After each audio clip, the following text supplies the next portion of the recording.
디모데후서 3장 14절부터 17절까지 말씀입니다.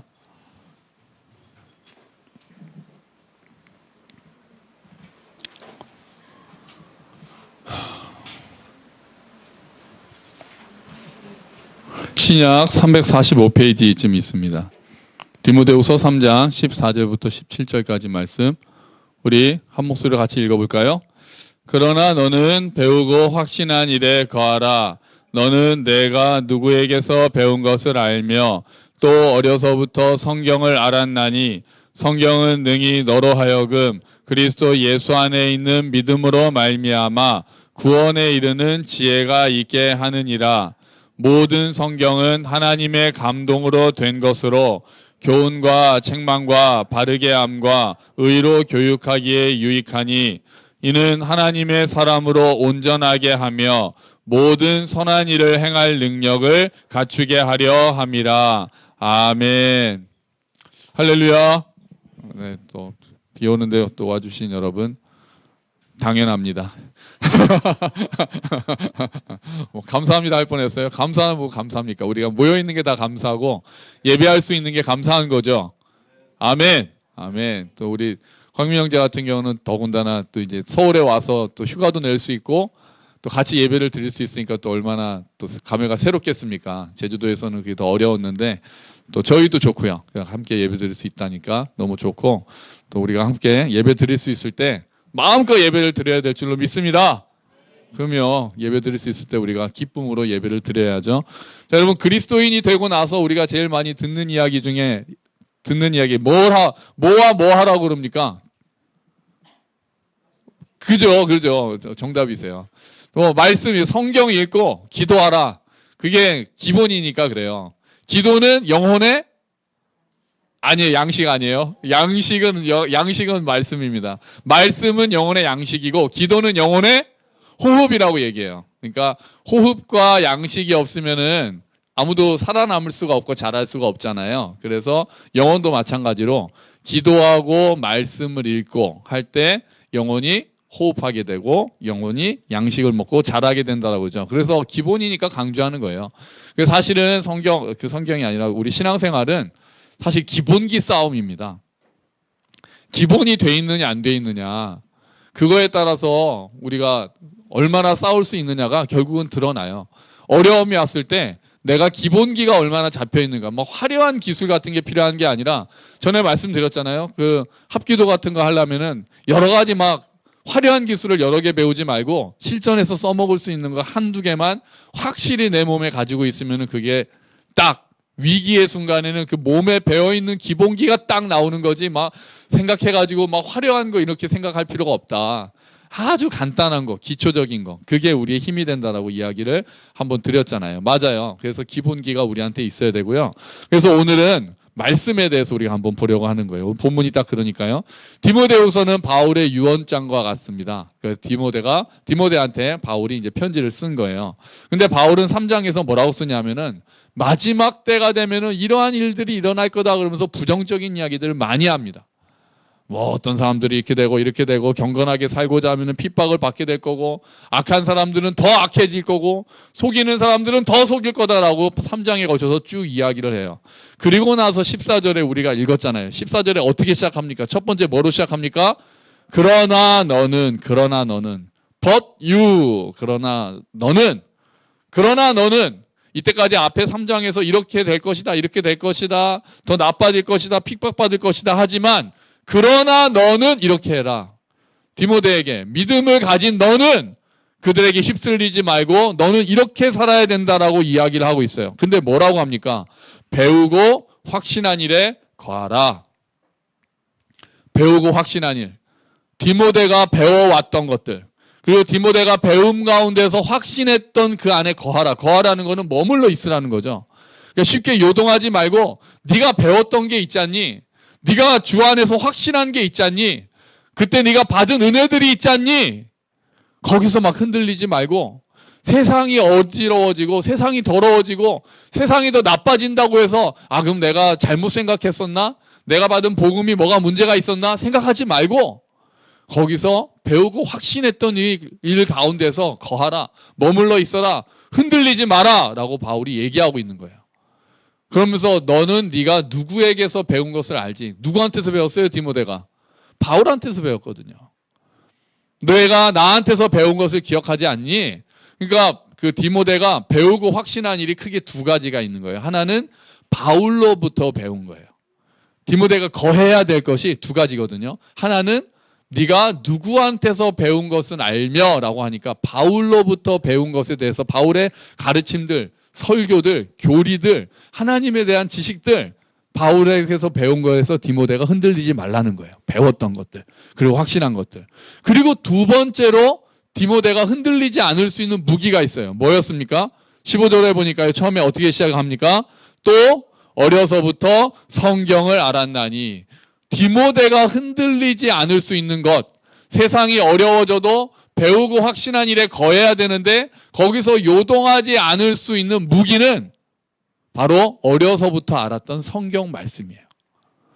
하나님의 말씀을 얼마나 내가 가지고 있느냐가 정말 세상이 약해지고 어지러울 때 내가 어떻게 해야 될지 잘 모를 때 내 기준을 잡아줄 수 있다는 거예요. 그래서 우리가 어려서부터 디모데가 어려서부터 성경을 알았던 거는 바울한테 배운 건가요? 아니거든요. 바울한테 배운 게 아니에요. 교회에서 배운 게 아니에요. 어려서부터 성경을 알았던 건 그러니까 어디서 교육받은 겁니까? 가정에서 교육받은 거예요. 어머니 외조모, 유니게 루이스 지금 그 사람들한테서 배워왔잖아요. 어려서부터 성경을 아는 것이 너무나도 중요하다는 거예요. 말세가 될수록 중요하다는 거예요. 그래서 여러분 우리 자녀들에게 말씀을 심어주는 일을 우리가 꾸준히 해야 합니다. 아이들이 지금 이제 많이 컸어요. 5년쯤 되니까 그때는 어린 자녀였는데 이제는 어리지 않은 자녀지만 우리가 어떻게 하면 가정에서 이 아이들에게 말씀을 심어줄 수 있을까를 우리가 고민해야 합니다. 그냥 자꾸 넘어가면 안 돼요. 말씀을 읽어주든지 말씀을 같이 암송을 하든지 가정 예배를 드리면서 말씀을 생각을 하든지 그걸 우리가 같이 고민해야 돼요. 부모들이. 어떻게 하면 우리 자녀들한테 하나님의 말씀을 전해줄 수 있을까? 일주일에 한번 여기 와서 설교 듣는 걸로 그쳐서는 우리가 기본기가 갖춰지지가 않아요. 어떻게 하면 우리 아이들한테 말씀을 우리가 심어줄 수 있을까요? 여러분 더 늦은 때가 없어요. 지금이라도 시작하셔야 돼요. 지금까지 하지 않으셨던 분들이라면 지금부터라도 아이들이 안 들으려고 하고 하겠지만 그래도 어떻게든 아이들과 이야기해서라도 조금이라도 하는 한 구절이라도 하나님의 말씀을 심어줄 수 있을지를 하나님께 기도하면서 우리가 고민해야 된단 말이에요. 어려서부터 알았던 성경이 디모데를 붙잡아줬거든요. 배우고 확신한 일에 거할 수 있었거든요.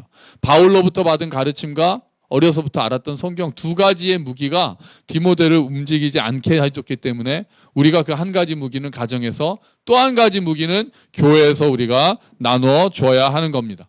그런데 그 성경의 역할이 뭐라고 그럽니까? 15절에 보니까 성경은 첫 번째로 능히 너로 하여금 그리스도 예수 안에 있는 믿음으로 말미암아 같이 읽어볼까요? 구원에 이르는 지혜가 있게 하느니라. 아멘. 성경의 역할, 말씀의 역할은 무엇보다도 먼저 구원에 이르는 지혜가 있게 하는 거예요. 구원을 주는 거예요. 그리스도 예수 안에 있는 믿음으로 말미암아 구원에 이르는 지혜가 말씀 안에 있다는 거예요. 그래서 말씀을 들을 때 믿음이 나온다는 거예요. 말씀을 통해서 우리가 구원받을 수 있다는 거예요. 구원에 이르는 지혜, 이게 성경의 가장 중요한 역할이에요. 우리의 영혼을 구원하는 것. 그래서 성경은 또 뭐라고 말합니까? 말씀이 우리 안에 있기 때문에 지난주에 우리가 그렇게 보았잖아요. 모든 사람은 허물과 죄로 죽어 있다고 그랬잖아요. 그죠? 허물과 죄로 우리가 죽어 있었어요. 그러다가 우리가 예수님을 주와 구세주로 믿고 영접하면 우리가 다시 태어나게 되죠. 허물과 죄로 죽어있던 자들이 다시 태어나게 된단 말이에요. 이것을 우리가 뭐라고 표현합니까? 거듭난다라고 이야기를 했어요. 다시 태어나는 것을 거듭난다고 그래요. 하나님 보시기에는 그 전에 죽어 있었어요. 하나님과 아무런 관계가 없이 죽어 있었단 말이에요. 그런데 하나님 안에서 말씀을 들으면서 우리가 다시 한번 태어나는 것. 그러면 우리가 예수님을 어떻게 주와 구세주로 우리가 믿고 영접하냔 말이에요. 하나님의 말씀이 들어올 때 우리의 영혼이 반응하는 거예요. 하나님의 은혜로 우리의 영혼에 하나님의 말씀, 살아있는 말씀이 들어와서 건드릴 때 하나님께서 살려주신 진리의 성령님께서 우리에게 깨닫게 하시고 우리 영혼에 말을 거시고 우리가 그것에 반응해서 하나님을 믿게 되고 예수 그리스도를 주와 영접하게 돼서 말씀으로 우리가 구원을 받게 되는 거예요. 그래서 믿음은 어디에서 난다고 합니까? 믿음은 들음에서 난다고. 우리 주보를 볼까요? 로마서 10장 17절 말씀이에요. 같이 읽어봅시다. 시작. 따라서 믿음은 말씀을 듣는 것에서 얻게 되고 말씀 듣는 것은 그리스도의 말씀을 통해서 얻게 됩니다. 아멘. 자녀들에게 믿음을 심어주기 위해서 우리가 할 수 있는 일은 부모가 먼저 기도하는 거죠. 그리고 말씀을 듣게 하는 겁니다. 다른 어떤 지름길 같은 게 없습니다. 아이들 억지로 어떤 자리에 앉혀놓고 할 수 있는 거 우리가 할 수 있는 데 최대로 할 거예요. 뭐 연합수련회를 데리고 가든 어떻게든 우리가 또 아이들을 교육시키기 위해서 더 하겠지만 더 중요한 건 우리가 꾸준히 말씀을 듣게 하는 거예요. 우리가 예배 자리에 와서 같이 앉아서 말씀을 듣는 것, 또 집에서 우리가 성경을 읽어주고 암송하면서 아이들에게 말씀을 듣게 하는 것, 거기에서 믿음이 나고 믿음이 자라기 시작한단 말이에요. 그거는 그리스도의 말씀으로 시작을 하는 거니까 우리가 이 말씀을 어떻게 받아들이고 어떻게 전해주느냐가 제일 중요하다는 거예요. 그거를 심지어 베드로 사도는 이렇게 얘기해요. 우리 다시 주보에 보시면 베드로전서 1장 23절이에요. 같이 읽어봅시다. 여러분은 다시 태어났습니다. 이 새 생명은 죽어 없어질 것으로부터 난 것이 아니라 결코 죽지 않는 것으로부터 생긴 것입니다. 여러분이 다시 태어난 것은 영원한 하나님의 살아있는 말씀에 의한 것입니다. 아멘. 다시 태어났다라고 얘기했잖아요. 아까 거듭났다라고 표현한 거예요. 허물과 죄로 죽어 있다가 하나님에 대해서 살아난 것을 다시 태어났다라고 하는데, 다시 태어날 수 있었던 거는 썩지 않는 것, 죽지 않는 것으로부터 다시 태어날 수 있게 됐는데, 그게 뭐냐? 영원한 하나님의 살아있는 말씀에 의한 것이다. 그러니까 우리가 전도를 할 때도 말씀을 전해줘야 돼요. 사랑의 말씀을 담아서 전해줘야 돼요. 사랑을 사랑으로 전해주되 말씀을 우리가 한 구절이라도 들려주고 하나님의 말씀이 이렇습니다라고 우리가 지혜롭게 이야기해줘야 되는 거예요. 아이들의 믿음을 자라게 할 때도 말씀을 들려주는 일들이 나도 모르게 쌓여있는 말씀들, 우리도 모르게 아이들에게 쌓여있고 젖어들어 있는 그 말씀이 믿음을 자라게 하고 하나님의 때가 됐을 때 딱 싹을 맺게 줄 줄로 믿습니다. 그래서 우리가 꾸준히 말씀을 아이들에게 심어주고 설교 노트 쓰라고 하고, 우리가 하는 이유가 뭡니까? 눈에 확 보이게 아이들이 말씀으로 막 뒤집어지는 역사가 일어나지 않는다 할지라도 우리가 붙잡을 거는 결국 말씀과 기도밖에 없기 때문에 그래요. 말씀을 심어주고 이 말씀이 어떤 의미인지 알려주고 말씀이 너에게 어떤 삶을 가지고 살게 하는지를 물어보고, 이런 시간들을 우리가 가질 때 결국 이 아이들의 마음속에 하나님께서 믿음을 심어주실 거라고 우리가 믿는다는 거죠. 여러분, 우리가 이렇게 해서 말씀을 심어야 합니다. 성령 하나님께서 역사하십니다. 진리의 성령 하나님께서 깨닫게 하실 것이고 기억나게 하실 것이고 그 말씀을 통해서 믿음을 확 자라게 해주실 줄로 믿습니다. 성령과 말씀을 우리가 항상 같이 역사하거든요. 자, 말씀이 우리를 다시 태어나게 한다고 그랬잖아요. 베드로전서에서. 다시 태어난 다음에 말씀이 하는 역할은 뭡니까? 성경은 이제 어린아이를 자라게 합니다. 아까 영혼에 뭐라고 그랬죠? 말씀이? 양식이라고 그랬잖아요. 이제 양식이 우리 태어난 어린아이들을 자라게 하는, 거듭나게 하는 것도 하나님의 말씀으로 이루어지듯이 어린아이들을 자라게 하는 것, 영혼의 어린아이들을 자라게 하는 것 또한 말씀으로 이루어집니다. 그래서 어떻게 하라고 베드로 또 사도가 이야기하냐면요, 2장 2절 말씀 주보에 있습니다. 같이 읽어봅시다. 갓난아기가 젖을 찾듯이 순결한 말씀을 사모하십시오. 그러면 여러분의 믿음이 자라나고 구원을 받게 될 것입니다. 아멘. 여기서 맞는 구원은 거듭나는 그 구원이 아니에요. 이미 태어난 사람들한테 말씀하는 거거든요. 여기서 받는 구원은 나중에 완성되는 구원을 이야기하는 거예요. 그러니까 아기로 태어났다, 다시 태어났으면, 말씀을 통해서 다시 태어났으면 이제 계속해서 젖을 찾는 것처럼 말씀을 사모하십시오. 그럴 때 여러분의 믿음이 자라날 것이다라고 이야기하는 거예요. 그래서 예수를 믿는 우리들은 말씀의 사람이 되어야 돼요. 성경을 배우는 자리에 가야 되고 성경을 꾸준히 읽어야 돼요. 성경을 묵상해야 돼요. 말씀을 들어야 돼요. 성경은 우리를 어떻게 자라게 합니까? 성경은 먼저 우리에게 하나님이 어떠한 분이신지를 알려줍니다. 성경이 우리에게 하는 것은 하나님이 어떠한 분이신가 하는 것을 알려주는 거예요. 유한한 인간은 무한하신 하나님을 알 수가 없죠. 하나님이 보여주시는 만큼만 우리가 하나님을 알 수가 있어요. 그런데 하나님은 하나님을 보여주시는데 뭐를 통해서 가장 많이 하나님을 보여주십니까? 성경을 통해서 보여주신단 말이에요. 기록된 말씀을 통해서 하나님이 어떠한 분이신지, 하나님의 성품이 어떠한지, 하나님께서 어떤 뜻을 가지고 계신지, 하나님께서 어떻게 이 세상에서 역사하시는지를 하나님께서는 성경을 통해서 우리에게 말씀하고 계신다는 거예요. 그래서 성경의 역할은 처음에 거듭나게 하는 거죠. 그 다음에 자라게 하는 건데요. 자라게 하는 방법 중에 하나는 하나님이 어떠한 분이신지를 알려준다는 거예요. 그 다음에 성경은 또 어떤 역할을 합니까? 우리가 어떻게 살아야 하는지를 가르쳐 줍니다. 우리가 앞으로 이 땅에서 우리가 어떤 존재인지를 알려주고 우리가 어떻게 살아야 하는지를 가르쳐줘요. 성경은 하나님에 대해서 알려주고 우리에 대해서 알려준단 말이에요. 다시 주보로 갈까요? 히브리서 4장 12절 말씀이네요. 같이 읽어봅시다. 하나님의 말씀은 살아있고 힘이 있습니다. 양쪽에 날이 선 칼보다도 더 날카로워서 우리의 혼과 영과 관절과 골수를 쪼개며 마음속에 있는 생각과 감정까지 알아냅니다. 아멘. 하나님의 말씀은 살아있고 힘이 있어서 그리고 이렇게 예리해서 정말 칼처럼 양쪽에 날이 선 칼처럼 너무나도 예리해서 쭉 파고 들어온다는 거예요. 그건 뭐랑 비슷하겠어요? 메스랑 비슷해요. 수술용 메스. 수술할 때 쓰는 칼처럼 우리 안으로 쑥 들어와서 관절과 골수와 혼과 영을 다 갈라내고 그 안에 숨어있는 우리의 그 영혼 안에 있는 것들을 끄집어낼 수 있다는 거예요. 보여줄 수 있다는 거예요. 내 마음의 동기가 어떤지, 내 마음의 생각이 어떤지, 내 마음속의 감정이 어떤지까지도 하나님의 말씀은 다 드러낸다는 거예요. 우리가 말씀 앞에 설 때 해야 되는 일이 그 일이에요. 그래서 말씀이 우리에게 거울과 같은 역할을 할 때가 있어요. 내가 어떠한지를. 거울은 거울인데 칼 달린 거울이에요. 그래서 칼로 나를 막 도려내요. 막 드러나게 해요. 그 나를 아프게 할 때가 있어요. 말씀이 그 역할을 하는 거예요. 말씀이 때로는 나에게 위로를 줘요. 내가 얼마나 낙심하고 있는지, 내가 얼마나 지금 힘든지를 말씀이 나를 가르쳐주고 내가 어떤 일을 말씀이 나를 알아주고 위로한단 말이에요. 근데 때로는 하나님의 말씀이 내 상태를 알려주고 나를 책망할 때도 있어요. 하나님의 말씀은 칼과 같다는 거예요. 이 칼은 우리를 낫게 하는 칼이에요. 수술용 칼은 우리를 죽이려는 칼이 아니에요. 하나님의 말씀이 칼이라고 할 때는 좌우의 날선 검과 같다고 할 때는 예리하게 우리를 쪼갠다고 할 때는 우리를 해하려고 하는 게 아니에요. 우리를 치료하고 우리를 낫게 하기 위해서 우리를 먼저 갈라주시는 거예요. 그렇게 해서 우리를 치유하는 거예요.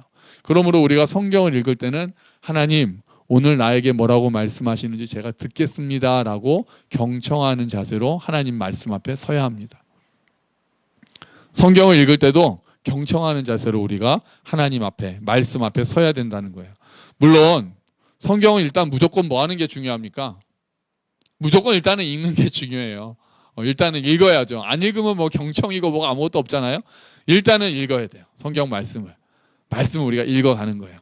읽어가는데 하나님 앞에서 생각하면서 가능하면 생각하는 것처럼 다른 책 읽듯이 막 쭉쭉쭉쭉 읽어나가는 것. 주일에 3장, 아니 평일에 3장, 주일에 5장 읽으면 일독합니다. 그래서 우리가 성경 일독도 막 했는데 성경 일독 안 하는 것보다 훨씬 낫지만 그냥 일독하겠다라는 마음으로 그냥 아무 생각 없이 쭉 읽어나가기보다는 그래도 이왕이면 생각하고 이해하려고 애를 쓰고 때로 이해 안 되는 것도 많죠. 어쨌든 그게 이해가 안 된다라는 걸 깨닫는 것도 은혜예요. 아무 생각 없이 그냥 쭉 읽어가서 뭐 읽었는지 하나도 모를 때가 있거든요. 그러지 말고 이해하려고 애를 쓰고 또 이해가 안 되는 거는 또 넘어가고 하면서 생각하면서 읽을 때 그리고 오늘 나에게 하나님이 어떤 말씀을 하시는가를 우리가 생각하면서 읽을 때 그 말씀이 나를 살리고 나를 치유한다는 거예요. 그래서 성경이 우리를 자라게 하는 방식을 오늘 하나님 말씀 오늘 본문이 4가지를 우리에게 보여줘요. 16절 한번 보세요. 디모데후서 3장 16절 한번 볼까요? 읽어봅시다.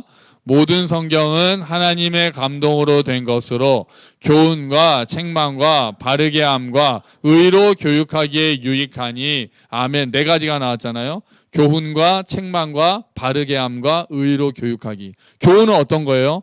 복음의 진리를 전해주고 그리스도의 삶에 그리스도인의 삶이 어떠한 것인지를 가르쳐주는 거죠. 우리가 걸어가야 될 길을 보여주는 거예요. 그게 교훈이에요. 그죠? 진리를 전해주고 우리가 어떻게 살아야 될지를 가르쳐주는 것. 이게 교훈이란 말이에요. 책망은 어떤 거예요? 우리가 잘못된 길로 빠질 때 경고하는 거예요. 야, 이거는 바른 길이 아니야. 너 글로 가면 안 돼. 라고 얘기해 주는 게 책망이에요. 바르게 하는 건 뭐예요? 책망한 다음에 거기서 돌이키게 만들어주는 거죠. 돌이키게. 다시 바른 길로 돌아올 수 있도록 만들어주는 거죠. 그리고 의로 교육하는 것은 계속해서 그 길을 걸어갈 수 있도록, 복음 위에 서서 지속적으로 그 길을 걸어갈 수 있도록 교육하는 걸 말해요. 그래서 어떤 선교단체에서 이걸로 그림을 만들었어요. 근데 그 그림이 대단해요. 아주 간단한데 대단해요. 얘가 간단하지만 한번 볼까요? 교훈과 책망과, 이거 안 했구나. 바르게 함과 의로 교육하기인데요. 이걸 가지고 어떻게 그림을 만들었냐면, 자, 보세요. 이게 길이에요. 자, 처음에는 하나님이 걸어갈 길을 교훈하세요. 자, 교훈. 화살표 방향으로 우리가 걸어가는 게 그리스도인이 걸어갈 자리인 거예요. 그런데 우리가 이렇게 쭉 걸어갑니까? 아니죠. 우리는 항상 어디로 빠집니까? 샛길로 빠지죠. 샛길로 빠지려고 하면은 뭐 하시겠어요? 책망하시는 거예요. 일로 빠지려고 그러면 책망하세요.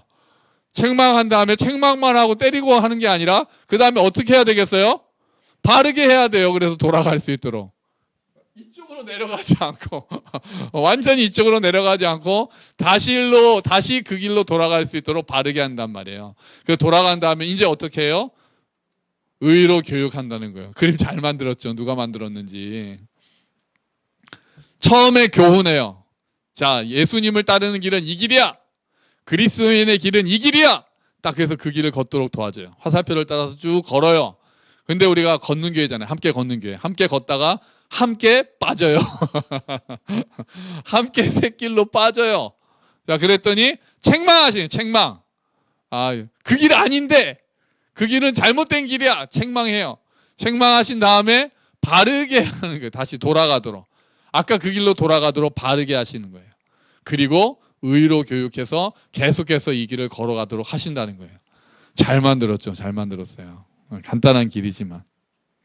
그래서 하나님께서는 바르게 하셔서 우리에게 두 번째 기회를 주시고 우리가 돌아가게 하시는 거예요. 책망하실 때 우리에게 구체적으로 책망하실 때가 많아요. 딱 하나님의 말씀을 듣고 딱 거기서 딱 집어서 말씀하실 때가 있지 않아요? 딱 그런 경우 있지 않아요? 그래서 좀 소름 끼치는 때 있지 않아요? 그래서 이건 정말 나 들으라고 하시는 말씀이네. 딱 그 말씀. 그래서 듣기 싫을 때도 있는 건 사실이에요. 말씀이 너무 날 잘 알으니까 때로는 피하고 싶고 말씀이 좀 무뎠으면 좋겠다는 생각도 하거든요. 그런데 그게 결국 우리를 뭐 하게 하기 위해서요? 바르게 하기 위해서 우리에게 그런 말씀이 주어지는 거죠. 자, 우리가 가능하면 샛길로 안 빠져서 이 원을 안 그리고 가면 좋겠지만 어떤 사람은 그래도 조금 샛길로 덜 빠지면서 가는데 우리 대부분은 어떻게 걸어갑니까? 계속 이렇게 하면서 걸어가겠죠. 이렇게 하면서 계속 돌고 하면서 그래도 앞으로는 가면서 말씀이 우리를 바르게 하니까요. 앞으로는 가면서 가능하면 좀 이렇게 갔다가 한 번쯤 가고 이렇게 갔다가 이렇게 가야 되는데 어떤 사람은 계속 이렇게 하면서 우리 대부분은 이렇게 하면서 걸어갈 거예요. 하지만 말씀이 우리를 그렇게 이끌어가는 거예요. 말씀이 우리를 자라게 한다는 거예요. 자, 성경이 우리를 이렇게 인도해서 어떻게 한다고 합니까? 성경이 우리를 이렇게 인도해서 17절에 볼까요? 목적이 있어요. 같이 읽어봅시다. 이는 하나님의 사람으로 온전하게 하며 모든 선한 일을 행할 능력을 갖추게 하려 함이라. 하나님의 사람을 온전하게 만든다는 거예요. 여기서 온전한 거 완전하다라는 의미보다는 성숙시킨다는 거죠. 잘하게 한다는 거죠. 교훈하고 책망하고 바르게 하고 의로 교육을 해서 하나님의 사람들, 그러니까 우리들이죠. 그리스도인들이죠. 예수님을 주와 구세주로 영접한 우리들을 잘하게 하고 온전하게 한다는 거예요. 그 다음에는 선한 일을 행할 능력을 줘요. 행할 수 있는 힘을 우리에게 말씀이 또 준다는 거예요. 그 뭐가 먼저예요? 사람 되는 게 먼저입니까? 행하는 게 먼저입니까? 사람 되는 게 먼저죠. 우리의 존재를 먼저 바꿔서 그럴 수 있는 사람으로 만들어주는 게 먼저예요. 사람들을 먼저 성숙하게 하는 게 하나님의 말씀의 역할이에요. 그리고 선한 일을 할 수 있는 능력도 우리에게 줘요. 그러니까 우리가 말씀을 붙잡아야 되는 거예요. 말씀 앞에 있어야 되는 거예요. 우리를 잘하게 하니까요. 우리에게 선한 일을 행할 능력을 주니까요. 그 말씀에 순종하기 위해서 우리가 노력할 때, 몸부림칠 때 우리가 온전해지고 우리가 선한 일을 행할 수 있는 능력이 우리 안에 주어진단 말이에요. 그래서 우리가 말씀 앞에서 계속 묵상하고 말씀을 듣고 읽고 해야 된다는 거예요. 자, 성경을 누리는 방법이 있는데요. 이것도 그림이 있어요. 그림도 잘 찾았어요. 말씀에 5손가락이 있어요. 기도에 5손가락이 있듯이 성경 읽기에 5손가락이 있더라고요. 자, 5손가락이에요. 5손가락. 5손가락인데요. 자, 첫 번째, 성경을 누리는 방법. 첫 번째는 어떻게 누릴 수 있을까요? 성경을요. 읽기 전에 뭐가 있어요? 읽기 전에. 처음에는 듣기가 있어요. 듣기. 성경을 듣기. 그러니까 설교를 듣는 거예요. 설교, 주로 설교겠죠. 그리고 강의를 듣거나. 그러니까 설교는 성경을 풀어서 설명해 주잖아요. 그래서 막 고민하면서 저게 무슨 뜻이지? 막 이런 생각 안 하시잖아요. 그죠? 그냥 앉아서 그렇구나. 저건 그런 뜻이었구나. 이렇게 크게 막 고민하면서 생각하지 않고 우리가 받아들일 수 있잖아요. 그래서 성경을 우리가 대하는 방법 중에 하나는, 성경을 누리는 방법은 처음에는 듣는 거예요. 특별히 어렵지 않죠. 근데 설교를 들을 때 조심해야 되는 게 있죠. 뭡니까? 설교를 판단하면서 들으면 안 된다는 거죠. 우리가 교회를 오래 다니면 설교를 비교하기도 하고 설교를 판단하기도 해요. 하나님의 말씀이 우리를 확 찔러야 되는데 우리가 칼을 들고 설교자를 막 찔러요. 그러면 안 되는 거예요. 우리가 판단하는 자세로 있는 게 아니라 설교를 들을 때도 하나님 오늘 저에게 말씀해 주십시오라는 자세로 듣는 것. 경청하는 자세로 듣는 게 너무나도 중요한 거예요. 여러분, 설교가 부족하면 하나님이 역사를 안 하실까요? 그러지 않아요. 그게 참 신기한 일이에요. 찬양이 좀 부족하면 하나님의 역사가 없습니까? 그렇지가 않아요. 하나님의 역사는 정말 어눌한 설교를 통해서도, 좀 준비가 부족한 설교를 통해서도 어떤 사람은 그 시간에 그 설교가 그 사람의 인생을 바꾸고 그 사람의 영혼을 만져줄 때가 있단 말이에요. 그래서 우리가 설교를 들을 때도 하나님, 저 설교를 통해서, 설교자를 보는 게 아니라 설교를 통해서 오늘 내 영혼에 하나님께서 말씀해 주십시오라는 자세로 들어야 된다는 거예요. 그게 듣기를 할 때 우리가 유의해야 될 거예요. 겸손하게 말씀 앞에 서는 거죠. 듣기 다음에 뭐겠어요? 우리가 뭐 쉽게 생각할 수 있는 거잖아요. 듣기 다음에 뭐겠어요? 읽기예요. 읽기. 성경을 다음에는 읽는 거죠. 성경은 보통 나이만큼 읽으라고 합니다. 나이만큼. 자, 여러분 각자 나이를 아시죠? 뭐 저도 지금 이제 50이 다 돼 가는데 제가 몇 번 읽었을까요? 말씀 안 드리고요. 자, 성경을 많이 읽으면 기초 체력이 튼튼해져요. 많이 읽는 자들 기초 체력이 튼튼해지는 게 당연하죠. 성경을 가까이 하고 성경을 많이 읽으면, 그래서 어떤 부분을 읽으면 그 전체 그림이 그려진단 말이에요. 근데 조심해야 될 거는 아까 말씀드린 대로 나이만큼 읽으라고 해서 기계적으로 막 그냥 줄줄줄줄 읽는 것보다는 생각하면서 읽고 또 이해하려고 애쓰면서 읽는 게 필요하겠죠. 그래서요, 성경은 가끔씩 다른 번역으로 읽는 게 좋습니다.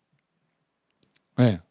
개역개정 우리가 주로 쓰잖아요. 근데 개역개정은 우리가 어느 정도 익숙해졌거든요. 많이 읽으신 분들은요. 그래서 딱 하면은 별로 이렇게 생각하지 않고 막 우리가 이렇게 줄줄줄줄 가는데, 한 번씩은 성경을 한번 개역개정으로 한번 읽으면은 또 가끔씩은 새 번역으로 읽는다든지 쉬운 성경으로 읽는다든지, 그렇게 해서 새로운 성경으로 읽으면 이게 그런 뜻이었나? 이 말은 이런 뜻이 있었나? 이런 말씀이 있었나라고 생각할 때가 있거든요. 그래서 그렇게 새로운 번역으로 보는 게 좋아요. 특히 어떤 번역으로 보면 좋겠습니까? 영어 성경이 좋습니다. 그래서 우리가 뭘 합니까? 영어 성경 공부를 시작한 거예요. 그래서 우리가 영어 성경 공부를 시작한 거예요. 오늘도 변함없이 3시 반 영어 성경 공부가 있습니다. 여러분 잊지 말고 참석해 주십시오. 자, 그 다음에 뭘까요? 읽기 다음에 뭘까요? 암송이에요. 암송. 암송하는 방법이 있어요. 암송은 뭐 우리가 특별히 뭐 말씀 안 드려도 말씀 암송에는 힘이 있습니다. 농담처럼 하나님께서는 암송한 만큼만 역사하신다라고 말하는 사람도 있어요. 큰일 났네. 큰일 났어. 암송한 말씀을 통해서 역사하실 때가 많은 거죠. 뭐 하나님이 그것만 가지고 역사하시겠어요? 그러니까 말씀이 생각나잖아요. 암송한 말씀이 나한테 힘이 된단 말이에요. 암송한 말씀이 위기의 때 암송한 말씀이 나한테 딱 생각이 나는 거예요. 그 말씀이 나를 살리고 그 말씀이 나를 힘있게 하고. 그 전에 저희 그 구약 교수님이 미가서를 전공하신 분이었어요. 미가서를 전공하셔가지고 미가서를 연구해서 박사 논문을 박사 학위를 받으셨거든요. 근데 그분이 암 수술을 받게 됐어요. 암 수술을 받으면서 병실로 들어가는데 미가서가 생각났겠습니까? 아니요. 여호와는 나의 목자시니 내게 부족함이 없으리로다. 외우고 있던 시편 23편 말씀만 주구장창 외우면서 들어가셨다는 거예요. 뭐 미가서가 어때서 미가의 뭐 배경은 어떻고 논문을 그걸로 썼을 테니까요. 얼마나 또 미가서를 연구를 많이 하셨겠어요. 근데 정작 위기가 딱 닥치고 내가 암 수술을 받아야 되니까 미가서 뭐 이런 게 생각이 잘 안 나고 여호와는 나의 목자시니 내게 부족함이 없으리로다. 그냥 그 말씀 꼭 붙들고 들어가셨다는 거예요. 암송하고 있는 말씀들이 우리한테 힘이 돼요. 그래서 여러분 우리가 주보에 놓고 암송 우리가 하잖아요. 일주일에 한 번이라도 열심히 하고 진짜 저희가 붙여놓고 외우자고 하잖아요. 이게 하다 보니까 저도 좀 흐지부지 되고 전에는 항상 식사하면서 항상 한 번씩 암송을 했었는데 또 저도 좀 그게 많이 또 게을러졌어요.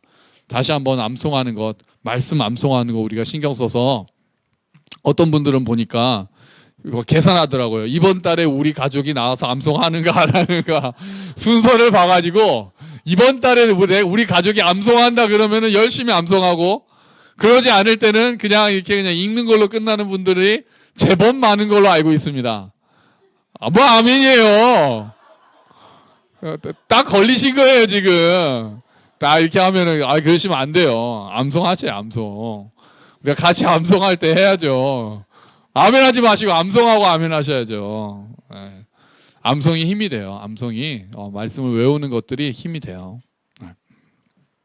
자, 그 다음에 마지막은 아니지만 연구하는 거예요.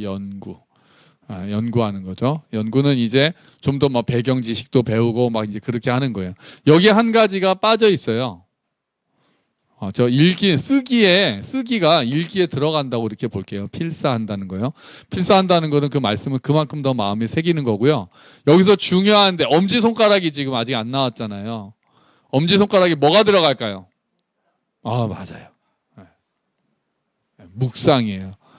그래서 이 그림을 만드신 분이 이렇게 썼어요. 묵상이 엄지손가락인 이유는 손가락 중에 마주 잡을 수 있는 건 엄지손가락밖에 없대요. 그죠? 손가락끼리는 이게 잘 안 되잖아요. 근데 엄지손가락은 다 되잖아요. 그러니까 들을 때도 묵상하고 읽을 때도 묵상하고 암송할 때도 묵상하고 연구할 때도 묵상하라고 해서 묵상을 엄지손가락에 넣었다는 거예요. 야, 잘 만들었어요. 잘 썼어요. 그러니까 묵상이 어느 때나 필요하다는 거예요. 묵상이 뭐예요? 그 말씀을 내 마음에 새기는 거잖아요. 그 말씀을 반복해서 묵상하다가 암송하기도 하죠. 성경 말씀을 묵상하다가 너무 좋으면 또 암송하잖아요. 성경을 읽으면서 생각하는 거예요. 들으면서도 생각하는 거예요. 설교를 들으면서도 어떤 말씀을 내 머릿속에 넣고 다시 한번 집에 가서도 그 설교 말씀 속으로 파면서도 그 설교 말씀을 묵상하고 생각하는 거죠. 성경을 읽을 때도 요 말씀은 내가 새기는 거죠. 또 성경을 연구할 때도 암송할 때도 암송은 묵상하고 연결될 수밖에 없어요. 암송하면 묵상해야 되니까요. 계속해서 하니까. 그래서 무엇을 할 때든지 그 말씀을 내 마음에 새기는 묵상이 너무나도 중요하다는 거예요. 그래서 매일 암송하는 것을 매일 묵상하는 것도 연습을 해야 하는 겁니다. 그래서 우리 교회가 아침마다 아침 묵상을 보내드리잖아요. 아침 묵상을. 그래서 말씀을 읽고 설교처럼 쭉 썼지만 그걸 읽고 생각하자는 거예요. 그 말씀 한 구절을 내 마음속에다가 새기자는 거예요. 그렇게 해서 말씀을 묵상해서 그 말씀이 나의 양식이 되기를 주의 이름으로 축원합니다. 하나님께서 우리에게 소통하시기 위해서 성경을 주셨어요. 어떤 방식으로든 우리가 읽든지 듣든지 암송하든지 연구하든지 묵상하든지 어떤 방식으로든 이 말씀을 우리의 양식으로 삼아야 될 줄 믿습니다. 하나님의 뜻을 궁금해하고 하나님이 나에게 뭘 원하시지? 하나님이 어떠한 분이신지라고 궁금해하고 잘 모르겠다고 하면서 말씀을 가까이 안 하는 거는 말이 안 되는 거예요. 하나님께서 통로를 주셨는데 그거는 쳐다보지도 않고 하나님은 어떤 분이세요? 그렇게만 궁금해하지 말고 하나님이 어떠한 분이신지는 우리가 말씀을 통해서 알 수 있단 말이에요. 그래서 그 말씀을 읽고 말씀을 듣고 묵상하고 암송할 때 하나님께서 우리의 영혼을 자라게 하시는 겁니다. 말씀이 살아있고 말씀 안에 우리의 영혼을 살리는 생명력이 들어있습니다. 말씀을 읽는 것은 지금 우리는 많은 경우 의무로 보지만 의무라기보다는 특권이고 축복입니다. 하나님을 알아갈 수 있는 통로잖아요.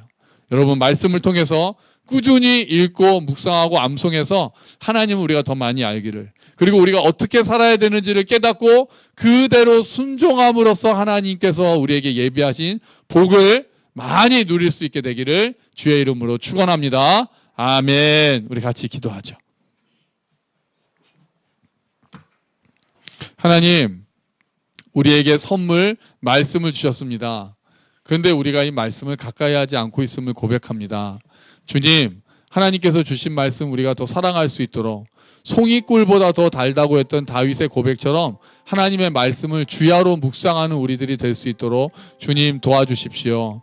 여러 가지 바쁜 것들 잠시 내려놓고 정말 하루에 짧게라도 말씀을 묵상해서 그 말씀이 내 영혼의 힘이 될 수 있도록 주님 은혜를 베풀어 주시옵소서. 우리 함께 기도하겠습니다.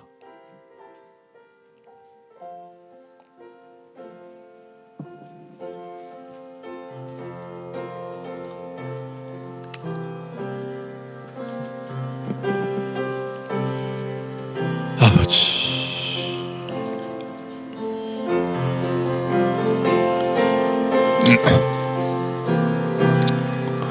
주여,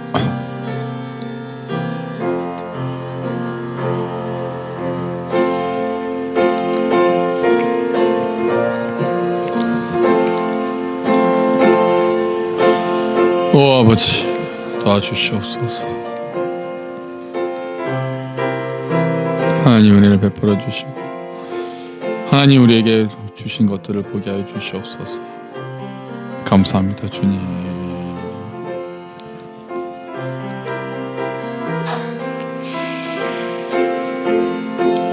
감사합니다.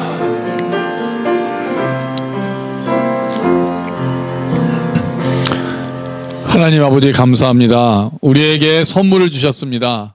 하나님을 알 수 있는 통로 말씀을 주셨습니다. 우리에게 무엇을 원하시는지를 알 수 있는 통로 말씀을 주셨습니다. 하지만 주님, 우리가 말씀을 너무 소홀히 하고 너무 읽지도 않고 듣지도 않고 묵상도 안 하고 있는 게으른 자들임을 고백합니다. 하나님, 다시 한번 말씀 위에 설 수 있도록 주님 도와주십시오.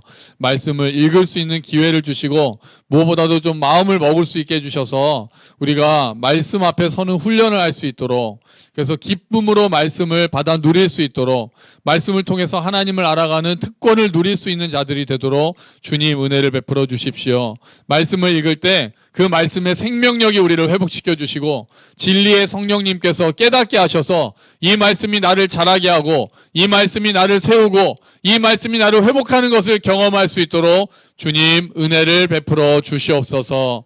감사합니다. 주님, 이 모든 말씀 예수 그리스도의 이름으로 기도합니다. 아멘.